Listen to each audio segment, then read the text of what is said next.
Whistles நான் வந்துருச்சுன்னு ஓடி போய் பொதுச் செயலாளர்கிட்ட முதல்ல நான் தான் சொன்னேன். எழுந்து இருவரும் வெளியே வருவதற்குள் அடுத்த படம் வந்தது. இன்னும் தொட்டுவிடும் தூரத்தில் வெற்றி வருகிறது.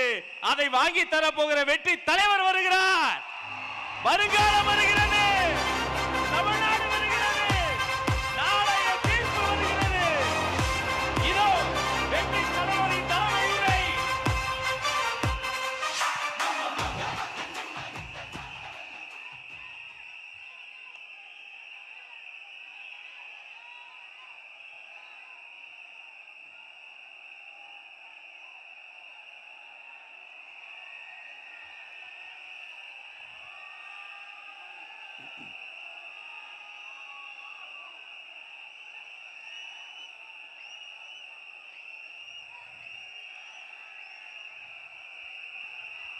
நம்மளுடைய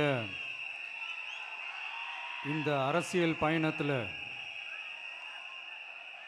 மிக மிக மிக முக்கியமான ஒரு காலகட்டத்தில் நாம் இருக்கிறோம். நான் ஏன் இதை இவ்வளோ அழுத்தமாக சொல்கிறேன் அப்படின்னா,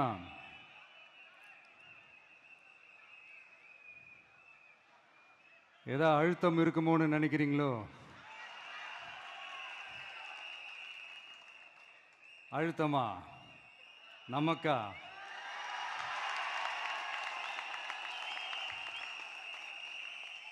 இந்த அழுத்தத்துக்கெல்லாம் அடங்கி போற ஆளா இந்த ஆளு? இந்த மூஞ்சா பார்த்தா அப்படியே தெரியுது உங்களுக்கு?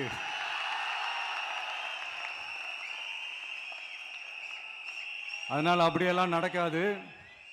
அதுவும் முக்கியமா நம்ம கிட்ட அதெல்லாம் நடக்கவே நடக்காது. ஆனா அழுத்தம் இருக்குதான்னு கேட்டீங்கன்னா இருக்குது. அது நான் இல்லைன்னு சொல்ல வரல. நமக்கு இல்ல, மக்களுக்கு. தமிழ்நாட்டை இதுக்கு முன்னாடி ஆண்டவங்களும் சரி பாஜகவுக்கு அடிமையாக தான் இருந்திருக்கிறாங்க. ஸோ அவங்கள நம்பியும் ஒரு பிரயோஜனமும் இல்லை. இப்போ ஆண்டுகிட்டு இருக்கிற இந்த திமுக அரசாச்சும் நமக்கு ஏதாவது செய்வாங்கன்னு பார்த்தா இவங்களும் அவங்கள மாதிரியே தான். இன்னும் சொல்ல போனால் ஒரு படி மேலே, இன்னும் மோசம். அவங்களாச்சும் நேரடியா சரண்டர் ஆகி இருப்பாங்க, இவங்க மறைமுகமா சரண்டர் ஆகி இருக்கிறாங்க. அவ்வளவுதான் வித்தியாசம். அதனால நீங்க பாத்தீங்கன்னா அவங்களோட அந்த வேஷம் கலைஞ்சிடக்கூடாதுன்றதுக்காக இந்த கலர் கலரா கவர்ச்சிகரமான இந்த அறிவிப்புகள்லாம் வெளியிடுறாங்க. நோட்டீஸ் பண்ணியிருப்பீங்கன்னு நினைக்கிறேன்.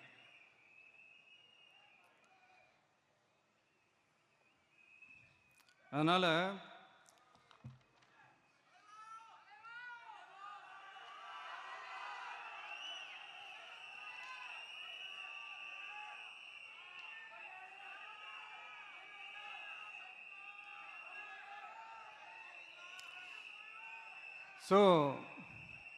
இவங்க எல்லாரும் இப்படியே இருக்கிறாங்களே, நமக்காக உண்மையா உழைக்கிறதுக்கு யாராச்சும் வந்துட மாட்டாங்களா அப்படின்னு மக்கள் ஒரு விதமான அதை வெளியில சொல்ல முடியாத ஒரு அழுத்தத்தில் இருக்கிற நேரம் இது.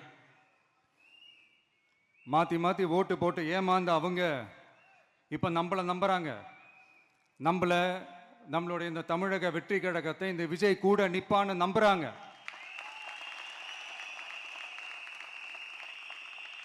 நம்மளை நம்புறவங்களுக்காக நாம நம்பிக்கையோடு இருக்கணும்ல.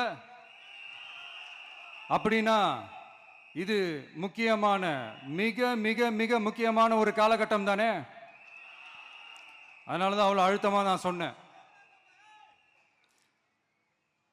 இந்த தேர்தல், இந்த கூட்டணி, இதெல்லாம் பத்தி நிறைய இந்த ஹேஷியங்கள் ஜோஷியங்கள் எல்லாம் நடந்துகிட்டு இருக்கு இல்லையா? என்னப்பா இந்த விஜய் இப்பதான் வந்திருக்கிறாரு, இவர் கூடலாம் யார் வரப்போறா, அவங்க வரமாட்டாங்க, இவங்க வரமாட்டாங்க, அப்படி இப்படின்ட்டு நம்மளை பற்றி ஒரு அண்டர் எஸ்டிமேட் பண்ணிட்டு இருக்காங்களே. அதுனா நமக்கு புதுசா என்ன? 30 வருஷமா நம்மளை அண்டர் எஸ்டிமேட் பண்ணிட்டு தான் இருக்கிறாங்க. ஆனால் மக்கள் கரெக்டாக நம்மளை எஸ்டிமேட் பண்ணி ரொம்ப அழகா, ரொம்ப அக்கறையா, ரொம்ப தெளிவா, ரொம்ப தீர்க்கமா நமக்குன்னு ஒரு இடத்த கொடுத்துருக்குறாங்கல்ல. எப்படி? என் கேரியரின் உச்சமான ஒரு இடத்த கொடுத்துருக்குறாங்கல்ல. அதை இந்த நாடே பார்த்துக்கிட்டு இருக்குல்ல. ஏன் அப்படி எனக்கு அந்த இடத்த கொடுக்கணும்? ஏன்னா இந்த விஜய் நம்ம பிள்ளையாச்சே, நம்ம அண்ணனாச்சே, நம்ம தம்பியாச்சேன்னு சொல்லி அவங்க மனசுல அப்படி தோணுது. அதனாலதான் நமக்கு அப்படி ஒரு இடத்த கொடுத்து உள்ளன்போடு அள்ளி நம்மளை அரவணைச்சிக்கிட்டு இருக்கிறாங்க. அப்படி நம்மளை நம்புறவங்களுக்காக நாம உழைக்கிறதே அது ஒரு பழக்கமாகி இப்ப அதுவே என்னுடைய ஒரு ஒரிஜினல் கேரக்டராகவே மாறிடுச்சு. இத்தனை வருஷமா இருக்கிற அந்த உழைக்கிற குணம் அது எப்படி மாறும்? அதெல்லாம் மாறவே மாறாது. அரசியலுக்கு வந்ததுக்கு அப்புறமும் சரி, ஆட்சி அதிகாரத்துக்கு வந்ததுக்கு அப்புறமும் சரி, ஒன்னே ஒன்று சொல்ற, எழுதி வச்சுக்கோங்க. இதுக்கு முன்னாடி இருந்தவங்க மாதிரியோ இல்லை இப்போ இருக்கிறவங்க மாதிரியோ ஊழல் செய்யவே மாட்டான்.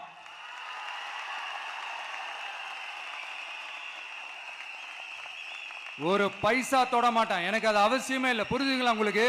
எனக்கு அதை தொட வேண்டிய அவசியமே இல்லை.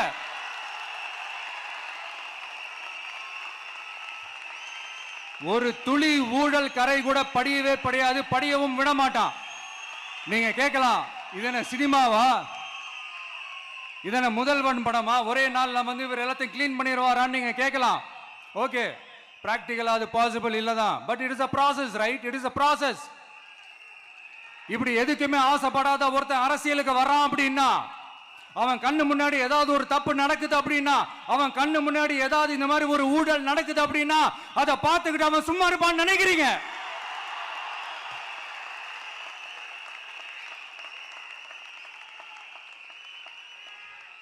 அதனால இந்த தீய சக்தியா இருக்கட்டும், இந்த ஊழல் சக்தியா இருக்கட்டும், ரெண்டு பேரும் தமிழ்நாட்டை ஆண்டவை கூடாது.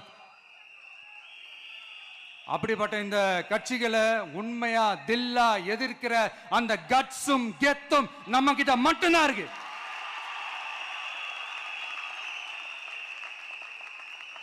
அதனால நீங்க என்ன சூழ்ச்சி நம்ம மேல பண்ணாலும், என்ன அழுத்தம் நீங்க கொடுத்தாலும், இந்த அடங்கி போறதுக்கோ, இந்த அண்டி பொழைக்கிறதுக்கோ, இல்ல இந்த அடிமையா இருக்கிறதுக்கால நாம அரசியலுக்கு வரல.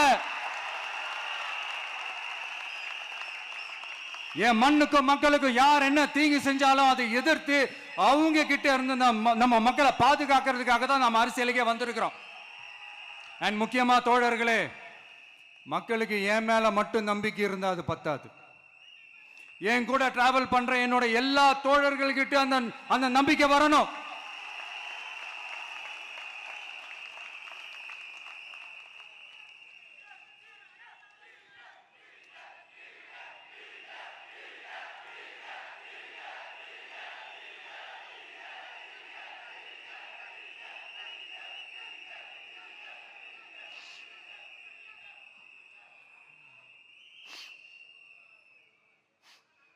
அந்த நம்பிக்கை இல்லைன்னு நான் சொல்ல வரல, இருக்குது. ஆனா அதை தொடர்ந்து இருக்கிற மாதிரி நீங்க எல்லாம் நடந்துக்கணும். தப்பு பண்ண யாரா இருந்தாலும் தப்பிக்கவே முடியாதுன்ற அந்த ஒரு பயம் இருக்கணும். எல்லாரும் உங்களை தான் கேட்கிறேன், எல்லாரும் உண்மையா உழைப்பீங்கல்ல?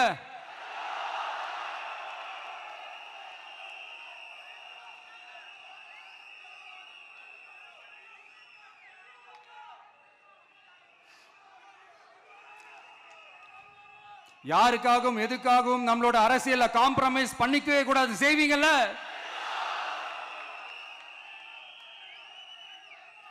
அண்ட் தயவு செஞ்சு எல்லாரும் கொஞ்சம் ஒற்றுமையா இருந்து சேர்ந்து உழைச்சி ஜெயிப்பீங்கல்ல? சரி, நமக்காக நம்ம மக்கள் கண்டிப்பா ஓட்டு போட்டு ஜெயிக்க வைப்பாங்க, அதில் எந்த மாற்று கருத்துமே கிடையாது. அப்படி ஜெயிக்கிறதுக்காக நாம் என்ன செய்ய போறோம்? மக்களிடம்னு செல்னு அறிஞர் அண்ணா அவர்கள் சொன்னதை ரொம்ப டீப்பாக சின்சியராக அடாப்ட் பண்ணுறதோட மட்டும் இல்லாமல் நம்மளோட அரசியலில் அதை செயல்படுத்தணும். அதுதான் முக்கியம். ஏன்னா இப்போ அரசியலில் இருக்கிறவங்க அண்ணாவை மறந்துட்டாங்க. அண்ணா ஆரம்பித்த கட்சியும் அண்ணாவை மறந்து சுயநலமாக மாதிரி பல வருஷம் ஆச்சு. அண்ணா பேரில் இருக்கிற கட்சியும் அவரை மறந்து பல வருஷம் ஆச்சு. ஆனால் நாம அவரை மறந்துடக்கூடாது. மக்கள்கிட்ட போகணும், மக்களோட மக்களாகவே இருக்கணும், மக்களுக்காகவே இருக்கணும். அதுக்காக நாம் என்ன செய்ய போகிறோம், என்னெல்லாம் செய்ய போகிறோம், அதுக்காக தான் இந்த மீட்டிங். ஆரம்பிக்கலாமா? இந்த ரெண்டு கட்சிகள், ஆண்டு கட்சியா இருக்கட்டும், இப்போ ஆள்ற கட்சியா இருக்கட்டும், அவங்கள பொறுத்த வரைக்கும் பூத்துனா என்ன தெரியும்ல? அவங்கள பொறுத்த வரைக்கும் பூத்துனா கள்ள ஓட்டு போடுற இடம். ஆனா நமக்கு, நம்ம டிவிகேவுக்கு அது ஒரு ஜனநாயக கூடம். அங்க ஜனநாயகம் திருடுறாம நம்ம பார்த்துக்கணும். ஒவ்வொரு ஓட்டையும் நம்ம பாதுகாக்கணும். எப்படி பாதுகாக்கிறது? ஒவ்வொரு வீட்டில் இருக்கிற ஒவ்வொரு ஓட்டும் நமக்கு தானே ஃபர்ஸ்ட் கன்ஃபார்ம் பண்ணுங்க. எனக்கு தெரிஞ்சு தமிழ்நாட்டில் ஒரு 2-2.25 கோடி ரேஷன் கார்டுகள் இருக்கும்னு நினைக்கிறேன். அவங்க எல்லாரும் வேற வேற எந்தெந்த கட்சியில இருந்தாலும் கட்சி வேறுபாடு எல்லாத்தையும் தாண்டி இந்த விஜய் அவங்க வீட்டில் ஒருத்தனா வாழ்ந்துட்டு இருக்கிறான். அவங்க என்ன அவங்க குடும்பத்தில் ஒருத்தனா பார்த்துக்கிட்டு இருக்கிறாங்க. அதனால இந்த கட்சி கிச்சி எல்லாத்தையும் தாண்டி இந்த விஜய் கூட கூட நிக்கணும்னு முடிவு பண்ணிட்டாங்க. அதனால அப்படி முடிவு பண்ண அவங்கள பாதுகாப்பா பூத்துக்கு கூட்டிட்டு வாங்க. நம்மளோட இந்த விசில் சின்னத்துக்கு ஓட்டு போட வைங்க.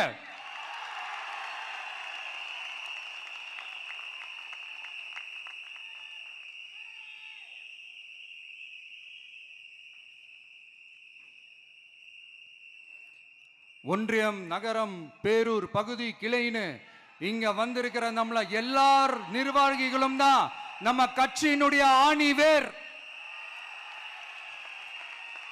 நீங்க எல்லாரும் சுதந்திரமா செயல்படணும், சுதந்திரமா செயல்பட விடணும்.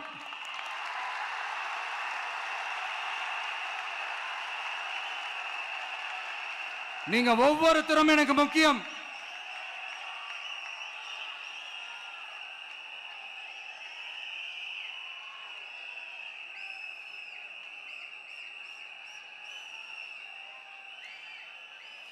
நீங்க தான் நம்மளுடைய இந்த BLAs பூத் லெவல் ஏஜென்ட்ஸோட களத்தில் நின்று வேலை பார்க்க போற ஃப்ரண்ட் லைன் வாரியர்ஸ். இப்ப நடக்க போறது வெறும் எலெக்ஷன் கிடையாது, இது ஒரு ஜனநாயக போர். இந்த டெமோக்ராட்டிக் பேட்டில லீட் பண்ண போற கமாண்டர்ஸ் நீங்க தான்.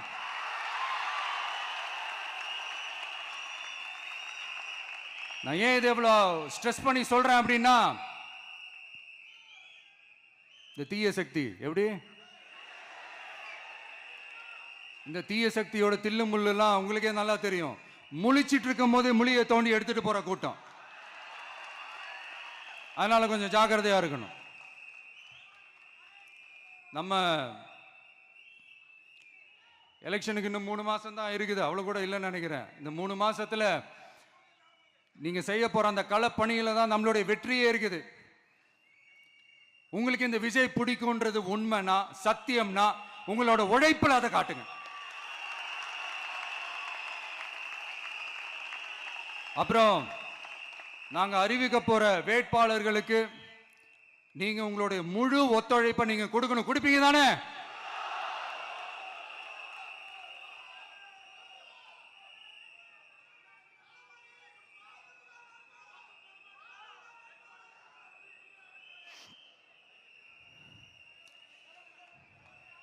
உங்க எல்லாரையும்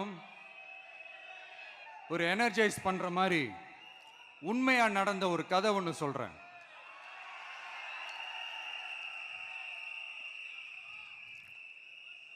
சொந்த நாட்டையே ஒரு கூட்டம் அபகரிக்குது. சொந்த நாட்டிலேயே இருக்க முடியாத அளவுக்கு ஒரு நெருக்கடி ஏற்படுது. ஸோ வேற வழி இல்லாமல் அந்த நாட்டை விட்டே வெளியே போய் வேற ஒரு இடத்துக்கு போய் காடு மலை அப்படி இப்படின்னு சுற்றி மறைஞ்சு வாழ வேண்டிய ஒரு சூழ்நிலை ஏற்படுது. என்னடா இப்படியே ஓடிக்கிட்டு இருக்குமேன்னு சொல்லிட்டு தன்னோட நட்பு சக்திங்க கிட்ட பேசி ஒரு பெரும் படையை திரட்டிக்கிட்டு அதிரடியா ஒரு போரை நடத்தி அந்த நாட்டையே திருப்ப மீட்டு எடுத்தது யார் தெரியுமா?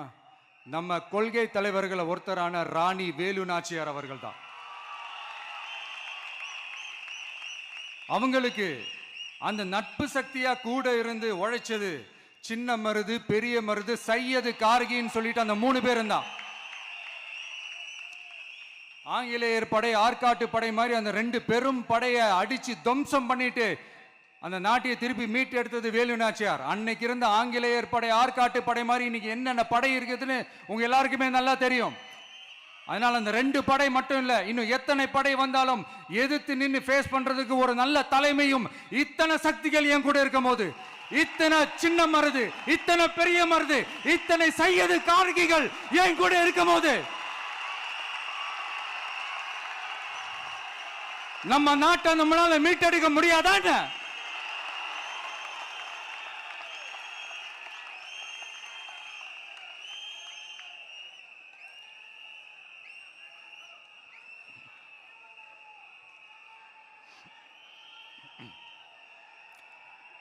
அதுவும் இந்த படை நம்மளுடைய இந்த டிவிகே படை நட்பு சக்தி இருந்தாலும் இல்லைனாலும் தனியாவும் நின்னு கெத்தா ஜெயிக்கிற அளவுக்கு ஒரு மிகப்பெரிய படை. அதுலயும் ரொம்ப முக்கியமா இன்னைக்கு இந்த கூட்டத்துக்கு வரலனாலும் நான் அந்த போர்ல நடந்த அந்த கதை மாதிரி கட்ஸான குயில்கள் நிறைந்த பெண்கள் படையும் நம்மளோட இருக்கிறாங்க. அந்த பெண்கள் படையை பார்த்துதான் அரசியல் அரங்கமே அதிர்ந்து போயிருக்குது. அதனால எல்லாரும் ஒரு நிமிஷம் எனக்காக எந்திரிச்சு நில்லுங்களேன் ப்ளீஸ். நான் சொல்றதை கொஞ்சம் ரிப்பீட் பண்ணுங்க. இந்த 2026 சட்டமன்ற தேர்தல்ல நாம எல்லாரும் உண்மையாக உழைப்போம், சத்தியமாக உழைப்போம், உறுதியாக உழைப்போம், ஒற்றுமையாக உழைப்போம். Thank you. Please sit down.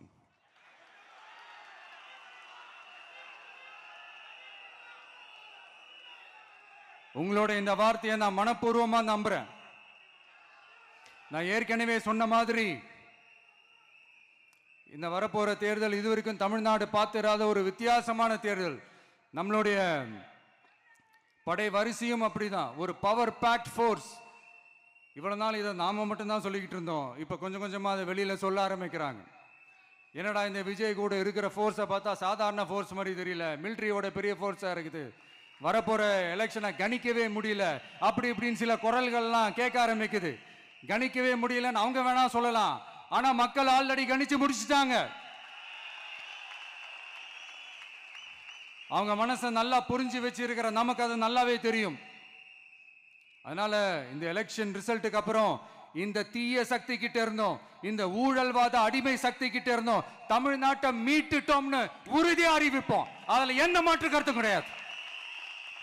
அதனால என் நெஞ்சில் குடியிருக்கும் தோழர்களே, தோழிகளே, உங்களோட நான் இருக்கேன், நம்மளோட நம்ம மக்கள் இருக்கிறாங்க. இதுக்கு மேல என்ன வேணும்? கான்பிடண்டா இருங்க, நல்லதே நடக்கும், வெற்றி நிச்சயம். மீண்டும் சந்திக்கும் வரை நன்றி, வணக்கம்.